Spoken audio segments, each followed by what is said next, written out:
Welcome back. Another episode of Fridge and Pipes Garage. As you can see, I'm flying solo today. Seth's at work because he works a normal Monday to Friday, and I thankfully do not. So I have time during the week to do stuff like this, and this car, it needs to get done. I'm sick of looking at it on a trailer. Though it is minus 20 and snowing outside, it is now almost the middle of February as of recording this. So we're only like 2.5 months away from probably being able to drive this thing on the street. And I don't want to be scrambling when the time comes because I want to get out and enjoy this thing a little bit. So in today's episode, we're going to figure out why this car, A, smokes like a blue hair at the penny slots in Reno. Thanks, Mike Finnegan. And two, why there is coolant getting into the oil pan. Now, off camera, I did do a compression test. Number 8 cylinder only has 35 psi of compression, whereas all the other ones have roughly about 160 psi. So that is obviously our culprit cylinder.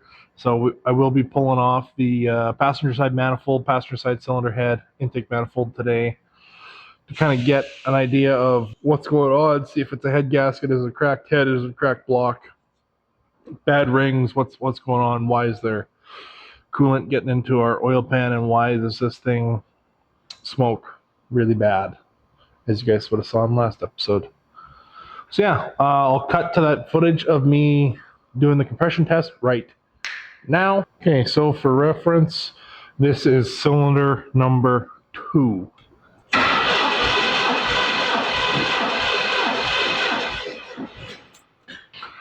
So as you guys can see, about 150, probably bled a little down from me walking over here.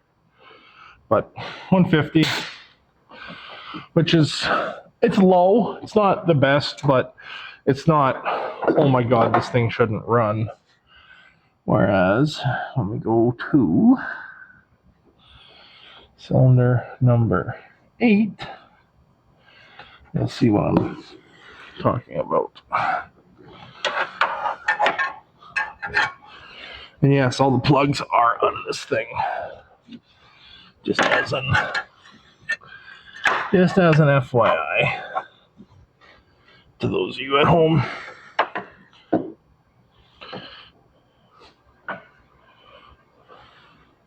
It work. If not, I'll just show you guys after I spin it a couple times.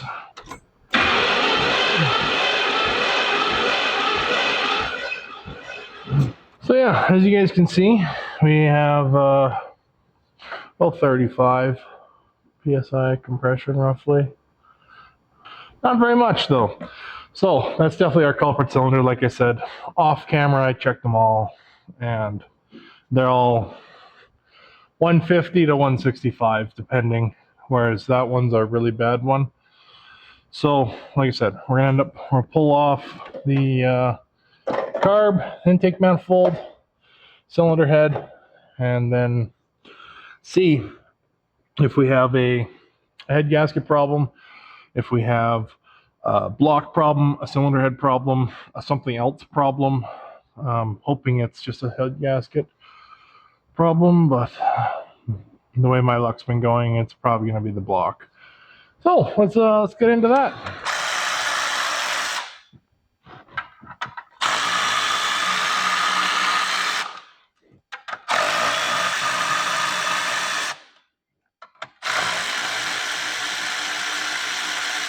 Oh, also, I guess I should say too, I did go through off camera and rebuild this carburetor. So it is actually functioning now.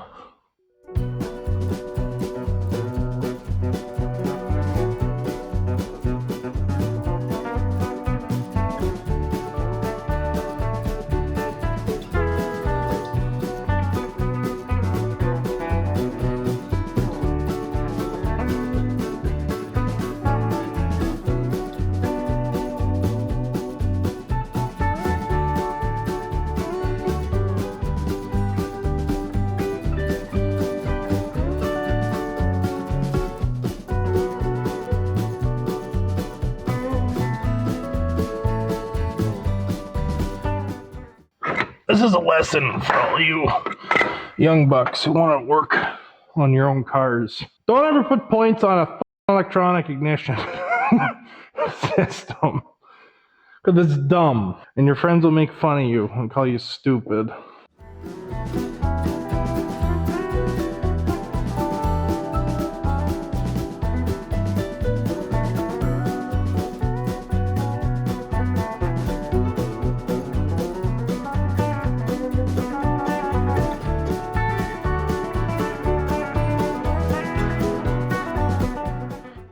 Heater hose off. Usually they don't come off that easy. Interesting. This one's gonna be stuck.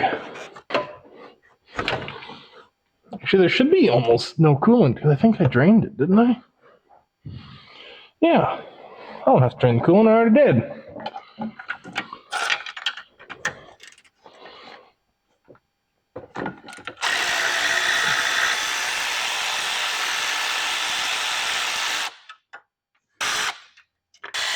We're missing two.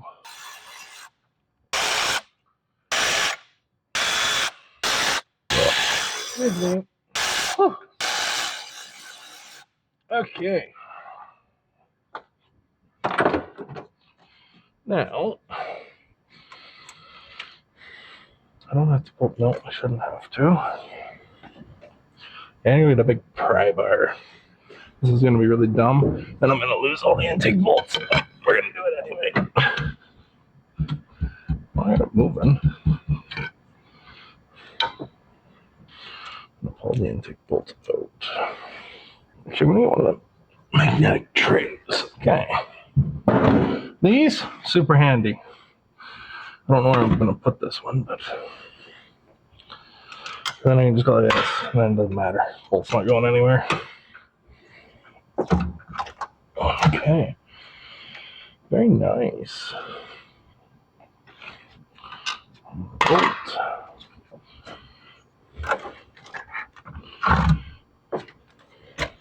Just get that out of the way. This fuel line's kind of in the way.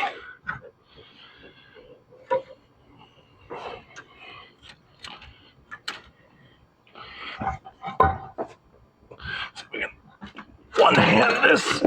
I can. Purchased a small block Chevy. Actually pretty. I wouldn't call it extremely light, but light enough.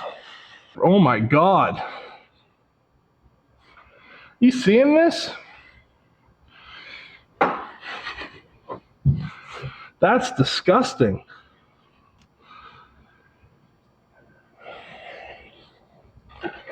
Like, that's gross. Wow.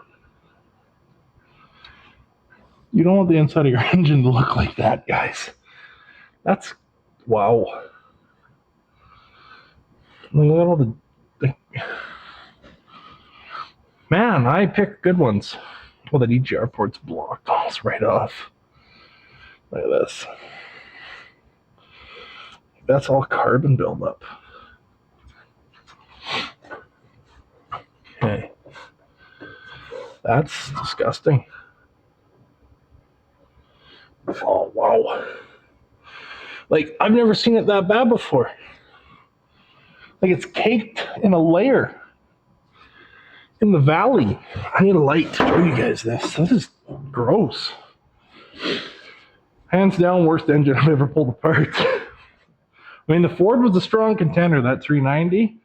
This takes the cake, literally and figuratively. That's a layer of gunk. Wow, that's nasty. That's atrocious, actually.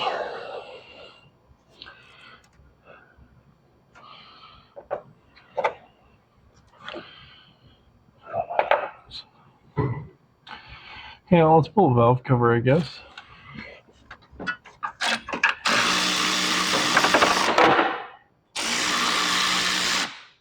Oh, it's like studs.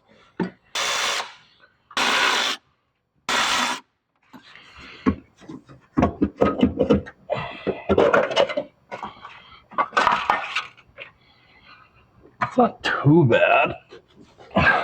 It's not great, but it's not as bad as the Valley.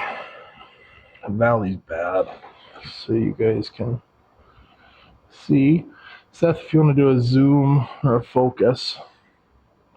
Like, it's a little milkshakey, but it's not the worst I've seen. I've seen way worse. Actually, that engine right there on the stand, that aluminum headed 360, this guy, that was way worse. When I pulled the factory heads off of it, it was like nothing but carbon buildup. It was bad. It was really bad. Also, don't mind the new truck. So yeah, manifold.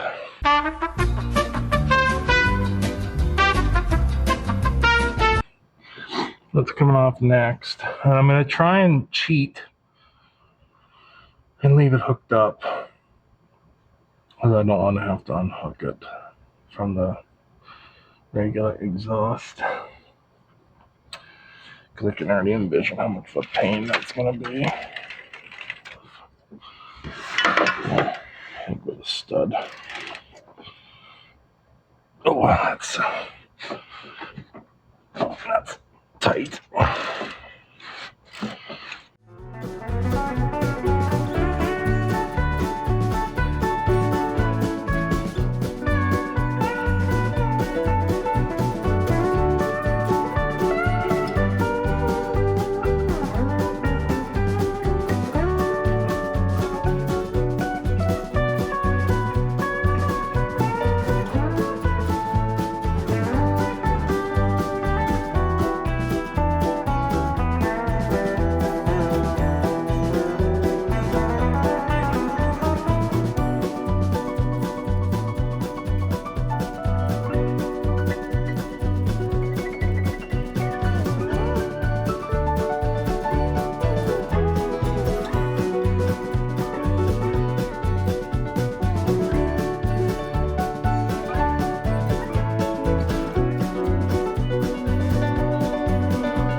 Oh, don't tell me that. I don't think I'm going to be able to pull it over far enough. So we get the bolts. Well, then there's the problem of that this guy here.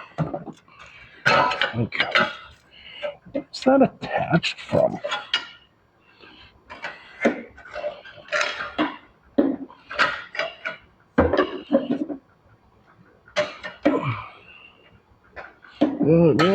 It's just, it's in the way. There's no, like, rhyme or reason to it. I don't understand, like, how it's even attached. Is it? I think I gotta pull the manifold right off, though. Ugh. That sucks, dude. That sucks hardcore. Because I don't think I can pry this over enough. Well, actually, you know what? I think I can. I can pry it over enough that I can do those head bolts. A little trick with these puppies.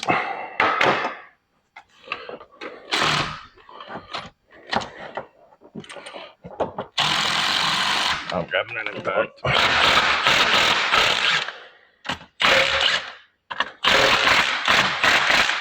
Is this the proper way to do it? Depends on who you ask. Is this how I'm doing it? Yes, sir. Or ma'am. I don't decide it.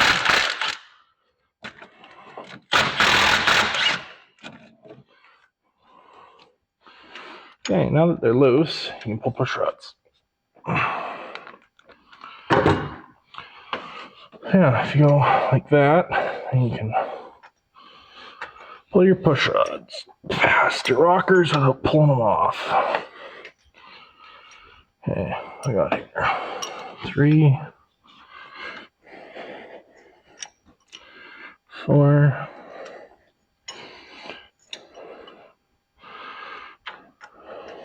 5, 6,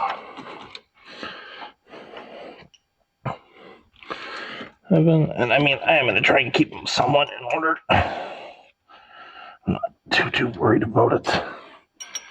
Okay, so I'm going to set these on the bench.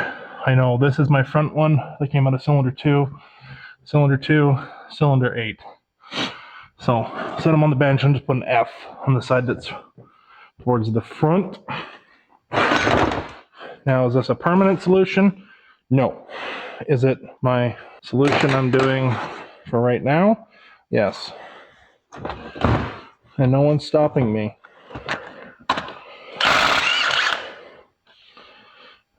Excuse me. I'm gonna need a extension.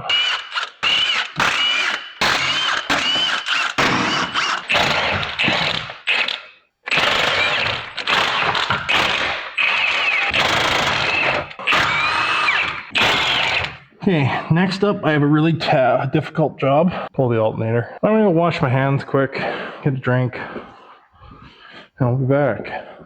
Okay.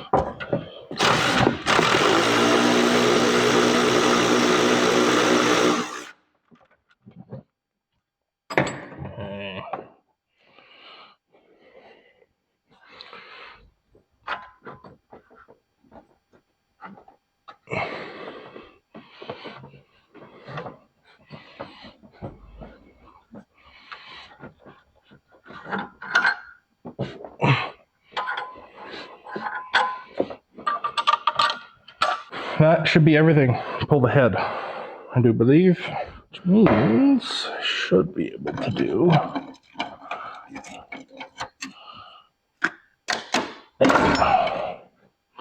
Boom. And see if I can blow my back out. I'm gonna lift this out of here.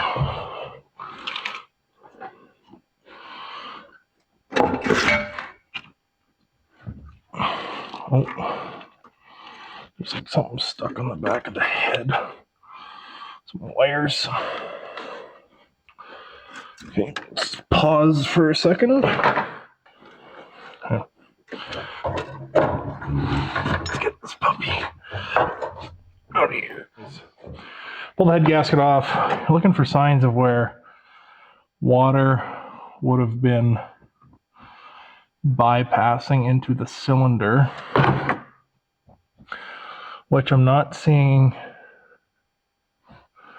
Oh, it's tough to say for sure, but maybe. How do I get it so you guys can see what I'm pointing at here? Maybe right there. This is on the bottom side, so the gasket was like this, which means this is cylinder number 8 back here. So you flip it down, this is the block side, and like maybe in here be the only spot I could think of. But other than that, it doesn't look that bad. But you look at the cylinder head, and the cylinder head's rusty bad. And then you look in the cylinder itself, which I will show you guys right now. So as you guys can see, we got the cylinder head off. This is the chamber for cylinder number 8. It's obviously quite rusty. That's number 6 chamber, a little bit of rust, and then 2 and 4 aren't too bad. As you can see, the sealing surface, it's kind of, well, full of schmoo, or for lack of a better word. And I don't know if that's supposed to have a hole there, but 100%. That's blocked solid. That one and this one. So yeah, pretty nasty. As you guys can see, it's got stoof all over my pants. That's the head gasket, just a steel shim, nothing too fancy. Now for the nitty gritty fun part.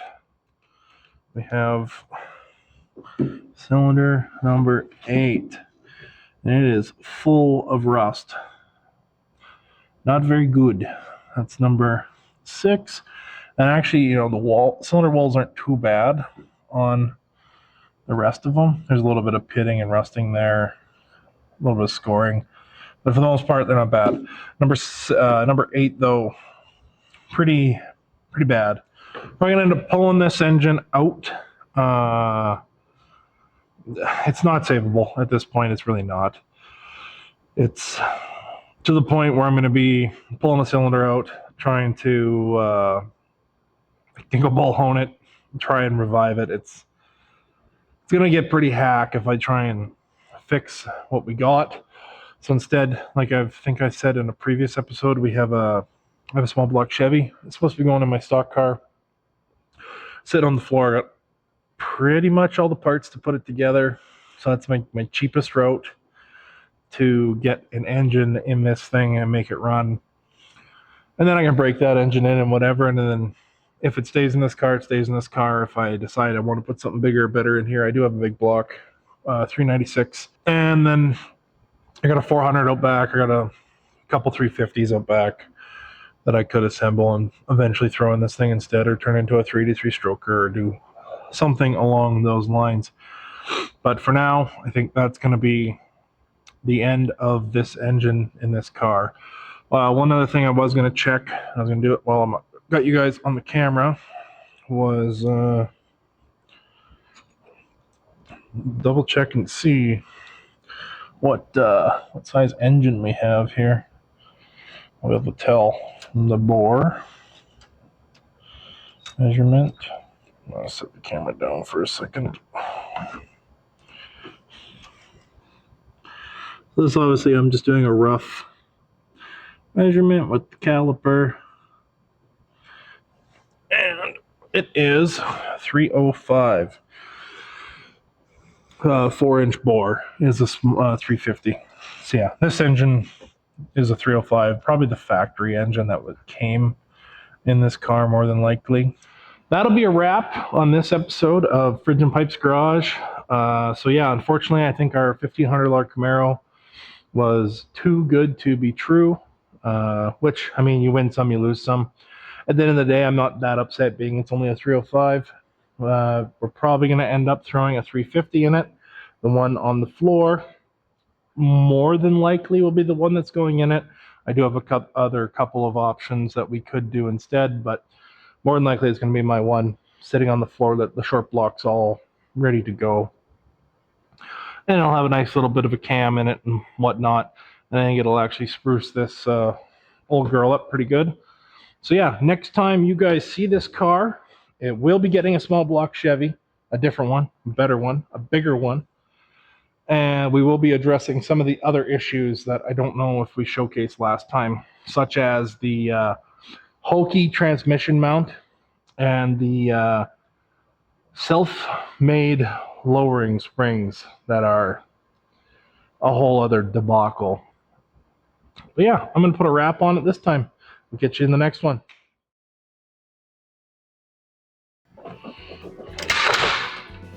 What the f is arcing out? For those of you who don't know me personally, I'm like 6'5", so not exactly a small guy. And right now I'm like on the edge of a trailer standing. Are my toes cold? I need like a heater on my toes. My toes are still cold.